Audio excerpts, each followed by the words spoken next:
Ladies and gentlemen, boys and girls, welcome back. My name is Naughty and Sans. This, of course, is Learn How to Edit Stuff, and today, very exciting stuff.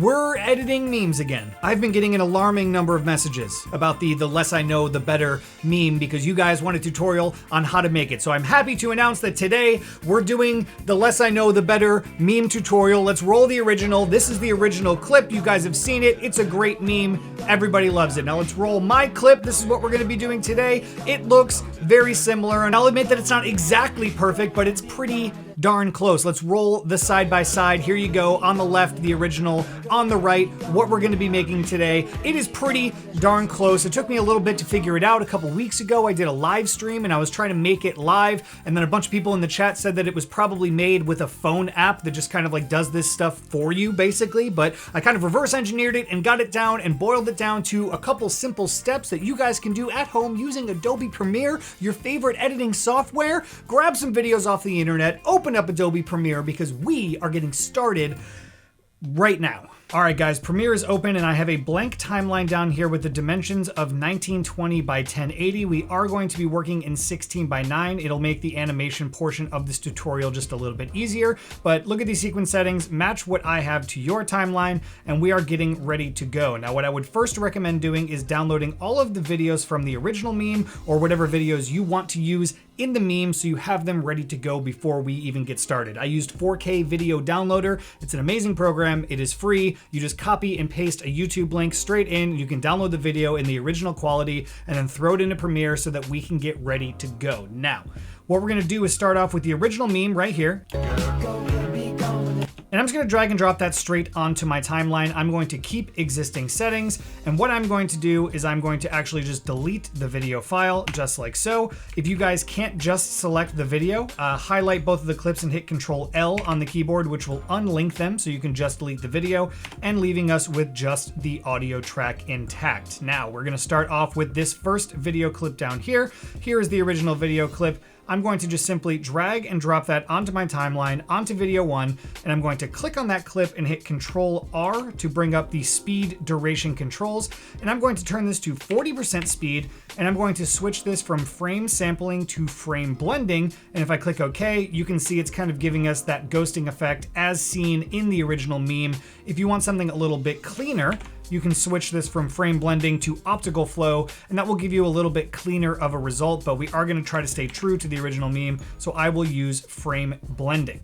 Now, with your clip at 40% speed, what I want you to do is just extend it, and what we're going to do is scrub through and find all of the places that we want the video to hit on the beats.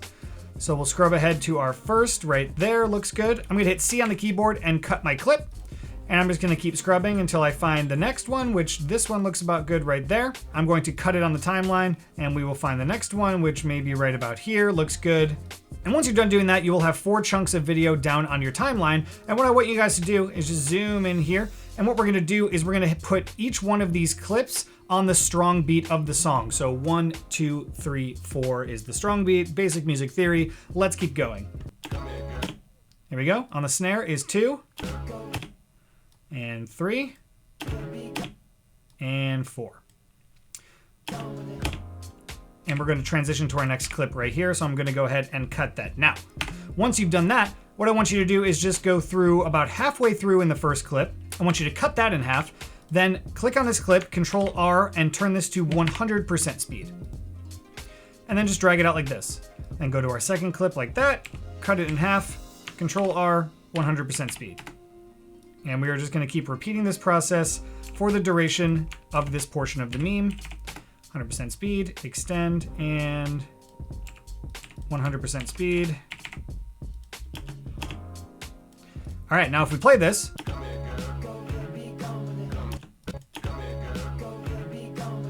this is the poor man's version of a speed ramp. Now, if you guys really wanted to, you can go in and use the little Bezier handles and do all that. We're not, it's a meme. It doesn't need to be super high quality. This is the fastest way to get to a good starting point with the speed ramps and giving you those exact precise frames that you want to hit the strong beats on. So this is looking pretty good to me so far. What I'm gonna do next is drop in the Gypsy Kid dancing video right onto my timeline. Boom, there you go. Control R, speed, 40% speed, and we are going to frame blending. And I'm going to extend this, and I'm going to do the exact same thing. I'm going to find where I want my hits to be. So there looks good. And maybe there on that little head nod. And right here where he turns, looking good. Now we're going to do the same thing here. On the snare. 3. Boom, there you go. About halfway through. Cut. Speed. 100%. Extend. Cut. Speed. 100%. Extend. Cut using the C tool. Speed, Control R. 100%. Enter. Extend. And there we go. All right, now you may say that's a little bit choppy, but once we get into the animation phase and all of the little effects phase, you won't actually notice the choppiness here. But what I do want to do is just blend all of these frames together with one frame transition. So I'm going to click in between our first two clips, go to Apply Default Transition, double click on that cross dissolve and change this to one frame. I'm going to zoom in here so you guys can see what we're doing. And then I'm just going to take this little cross dissolve and pull it over to the right-hand side of the frame. Click on that, hit Control-C to copy, and then click in between all of these frames. And I'm just going to paste those cross dissolves. Super repetitive, kind of meticulous, but you get the general point. Okay, now if we watch this through,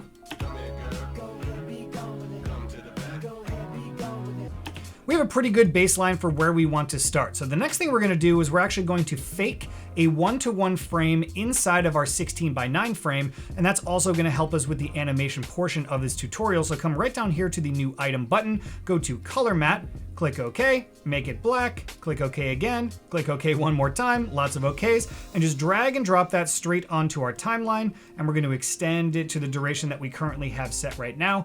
I'm going to click on that color matte, come up to effect controls, and turn this first number from 960 to -540. Then I'm going to hold down Alt, click and drag on that color matte to duplicate it on top of itself. Click on that second guy and turn this from -540 to 2457 and click OK. And now what that's doing is it's creating a fake 1-by-1 frame inside of our 16:9 frame. But what I want to be able to do is retain all of the outside video data that's contained in this video, because if I just turn these off, there's more for us to work with. And if you're working in a 1080x1080 frame, it kind of limits you to what you can do with the movements of the camera. And I want to be able to have as much latitude as I possibly can while doing the animation. So we're off to a good start. We're off and running. If you guys ever get confused or I'm moving too fast for you guys, just rewind this video and watch back through what I did. I'm trying to keep it nice and concise, short and sweet, because this is kind of a time-consuming process. So I appreciate you sticking with me up until this point, but we're about to get into the fun stuff, so let's jump in. I'm actually going to go ahead and lock those layers just so I don't accidentally delete anything from these top 2 video tracks. And the next thing I want you guys to do is come right down here to this new item button one more time, go to Adjustment Layer, click OK. And we're going to drag and drop that adjustment layer right on top of our video, and then find right before we change clips, which I believe is right here, and just extend, and this is going to be our animation portion just for this kid dancing in the first half. So with your adjustment layer selected, come up here to Effects, we're going to type in Transform, and we're going to drag and drop a Distort Transform effect right onto this adjustment layer. And first things first, we are going to start off by adding a position keyframe on all of the strong beats of the song. So 1, 2, 3, 4. Basic, okay, we covered that already. So position keyframe here. Another one. Another one. Another one.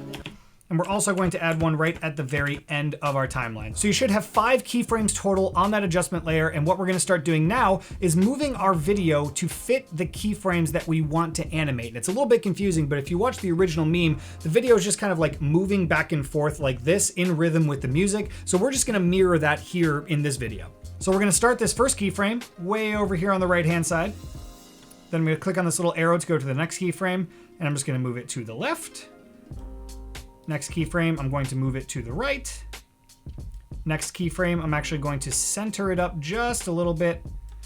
And then the very last keyframe, we're going to push it over to the left, because this is also going to be our transition into the next scene.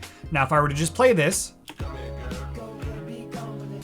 it's very crude. It doesn't really look like much, but what I want you guys to do is click and highlight all of your keyframes down here on the adjustment layer, and then right click on that guy and go to Temporal Interpolation Bezier, then right click on it one more time, Spatial Interpolation, and also Bezier.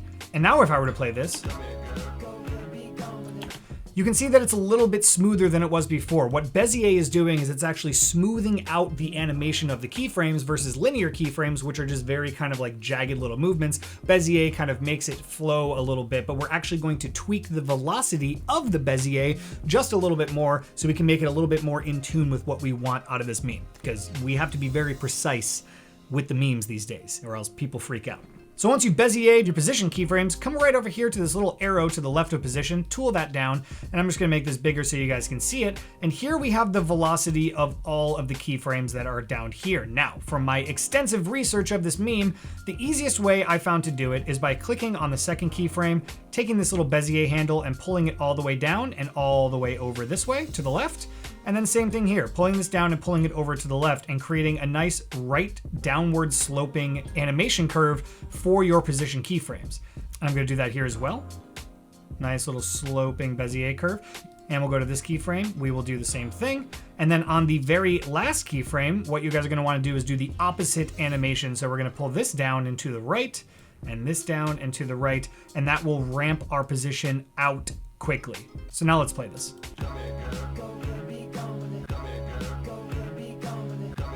So now you can see our position keyframes are kind of echoing what is happening in the music. It's going 1, 2, 3, 4. So it's like doing that movement just in position. And now we're going to adjust the rotation and the scale as well to really kind of help sell that effect a little bit. So from here, very easy on the rotation, set a keyframe at the very beginning. We're gonna go to our next position keyframe and we're gonna line up the rotation keyframe. So I'm gonna set another rotation keyframe and I'm gonna turn this to -3. And we're gonna come to this next keyframe here. And I'm gonna change this to +3. And we are going to go back to -3 for this keyframe. And for the very last keyframe, we are going to set it at 0. And now basically what this is doing, we have to Bezier these as well. Click and highlight all, right click and go to Bezier. And now basically what this is doing is it is rotating the video at the same time it is moving the position. So the video is doing this and it's also doing this. I can't do that. I can do that. You see what I'm saying? It's moving left to right, but it's also rotating like this. So it's giving it that little bit of extra organic movement that I think we want. After looking at the original meme, that's how it goes down. It's not gonna be exactly frame accurate, picture perfect, but the more time you spend to like really iron out the Bezier keyframes and like make it your own, the cooler it's gonna be. But let's keep going. So now we've got our rotation and the last thing we have to do is our scale. So let's go over here to our second keyframe and you can kind of see that the top and the bottom of this video are getting cut off because of the rotation. So what I'm gonna do is just increase my scale from 100 to, I don't know, maybe like 105, 106. That looks about good, just so we can cut off the top and the bottom of the frame so you don't see the black parts of the video that are missing. And now, I know that this second keyframe is my snare, so what I'm gonna do is I'm going to set a scale keyframe right on this keyframe, lining it up all together, and I'm gonna hit the left arrow key and go back 2 keyframes, set an additional scale keyframe, then go back to my first original keyframe, which I know is the snare, and now I'm going to increase this from 107 to like 130. And then I'm gonna go over to the right, 1, 2, 3, 4 keyframes, and then just copy and paste that keyframe here. So it's starting at 109, it is popping up to 130 on the snare, and then going back down to its original scale. So now that's gonna give us that nice little pop. There you go. And we'll go to where we know the second snare is right there. I'm gonna go back 1, 2 keyframes, then just copy and paste, making sure that your second scale keyframe is lined up with the position keyframe here. Highlight all of these guys, right click and go to Bezier.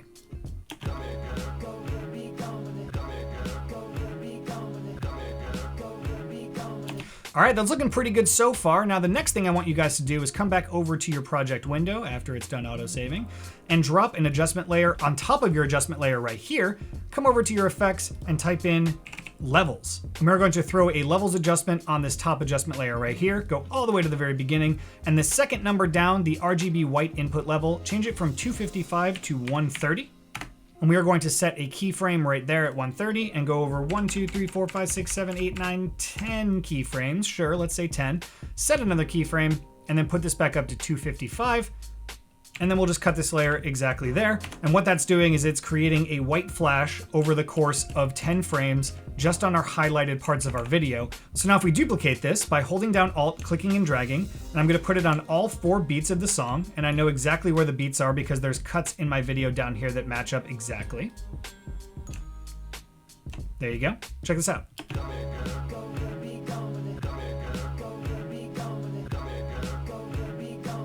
Nice.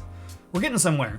If you guys look at the original meme, you can see that the video itself is actually tinted kind of like magenta. So what we can actually do is click on our bottom adjustment layer here, come right up here to the color tab, and then we can just dip the midtones underneath color wheels and match, dip the midtones up into the magentas just a little bit like that to give it that nice magenta-y tone. And now we're cooking with gas. All right, we're looking pretty good. Now we can move on to the next part of our video, which is the Gypsy Kid dancing. And why I like to use adjustment layers for this is because I can very simply just Alt, click and drag, and duplicate all the transform properties that we already did in this first half onto the second half. And while it's not going to be perfect, it gives us a baseline of where we can actually start messing around with stuff. So check this out. If I just play this, we're already at a pretty good baseline based on all the stuff that we did over here, which is cool. So what I'm going to do is actually delete the scale keyframes out of here, go to the very, very end of our video, one frame back from the end, and just pull these keyframes back so everything lines up real nice and neat. And now what I can start doing is adjusting all of the position keyframes to fit this clip because it is going to be different than our original clip. So we'll still go left, and then we'll go right. Maybe that's a little bit too far right, so we'll bring it back a little bit this way. We'll go to the center here, and we'll continue to go left. There you go. So now we'll do the same thing here on our scale. Set a scale keyframe at 2, go 2 to the back, go back to our original, and we'll pump this guy up to, I don't know, let's go 130. 4 keyframes over, copy, paste, and our second snare, 2 keyframes back, copy, paste. And basically what I'm doing is I'm just copying and pasting that scale animation on both of the snares. And the snares are on 2 and 4. Again, little music theory lesson for you. This isn't a music theory tutorial. Make sure that these are Beziered indeed. And then I can do the same thing here, Alt, click and drag, and I'm gonna create those little flashes here on all of the beats of the music, just like so. And let's watch this back.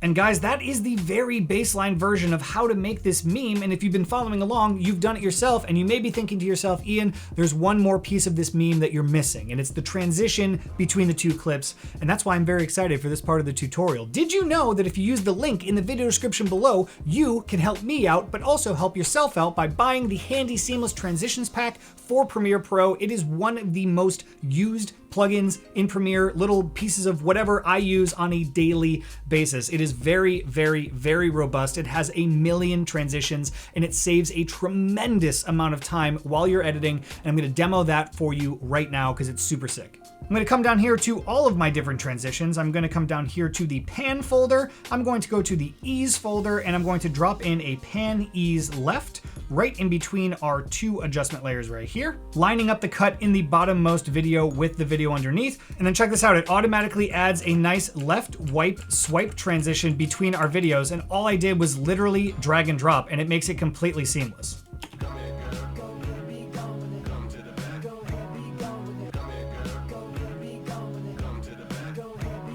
And then what if you say, Ian, you know what? I don't really want a pan transition. I want a circular transition. I can just delete that out of here. I can come down here to my millions of folders for this, drag and drop that straight onto the timeline right there, and we will go frame by frame because it might not play because it's not rendered. It's adding a nice spin transition between my 2 clips, and I literally didn't do anything other than drag and drop, and it's amazing, and it looks awesome.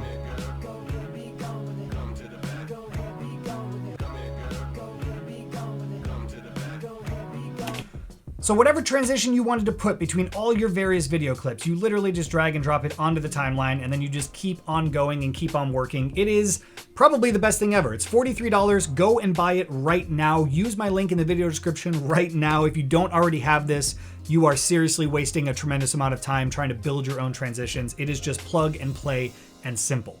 Guys, congratulations. If you've been following along, you've just made your own The Less I Know, The Better meme, and some helpful hints for you guys. During the tutorial, all we did was copy and paste our first transform adjustment layer over to our second set of footage. But if you really want to make this your own, you really want to make it a little bit more unique, start from scratch that entire process of using the transform properties on that second adjustment layer and do something new with the second chunk, and then the third chunk, and then the fourth chunk. And then eventually you'll kind of develop a lot of those, and then you can copy and paste and do a longer one if you really want to. I'm just doing a very short segment of this, and my doorbell just rang, so hold on.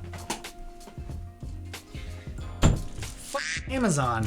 I don't even know what I was saying. Eventually, you'll develop a palette of a bunch of different adjustment layers, and then you can copy and paste and kind of go to your heart's content. But really spend time on working on the Bezier handles and getting all of these animations to kind of work with the music in a really cool way. You can just copy one for one the meme, you can copy one for one this tutorial. But what I want you guys to understand, and it's the lesson that's buried in this video and every other video on my channel, is learn the tools that are being used to make all this stuff happen, and then in the future you'll know, oh hey, I can drop transform on an adjustment layer and then do this similar thing with a different video, and you'll start to kind of develop all the tools in your toolkit that are useful for you as an editor or meme creator, or this is what I went to college for. Anyways, just to recap, because we always do, take your video clip, drop it on the timeline, go to your speed clip duration, change it to 40%, and change the frame blending mode. Then cut through your video and find all of the points that you want to hit in the individual beats of the music. Then what you're gonna do is cut and speed up the second half of the clip and extend, and cut and clip and extend, and keep doing that over and over and over.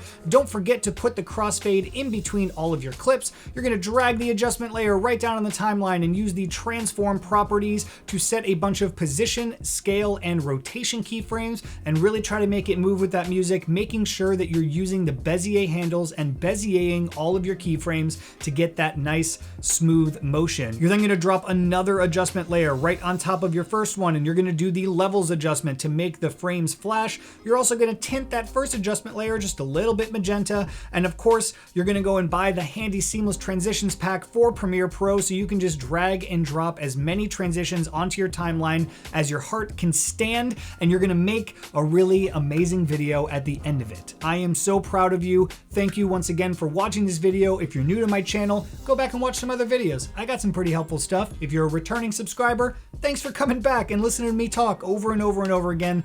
I truly do appreciate it. If you haven't already, please make sure you subscribe to the channel, and also check out the last video that you missed. We do them here weekly at Learn How to Edit Stuff. This video is an example of me taking requests. If you guys have a request, hit me up, let me know. I'll try to do my best to make it happen. Subscribe, check out the last video that you missed, and I will see you next time.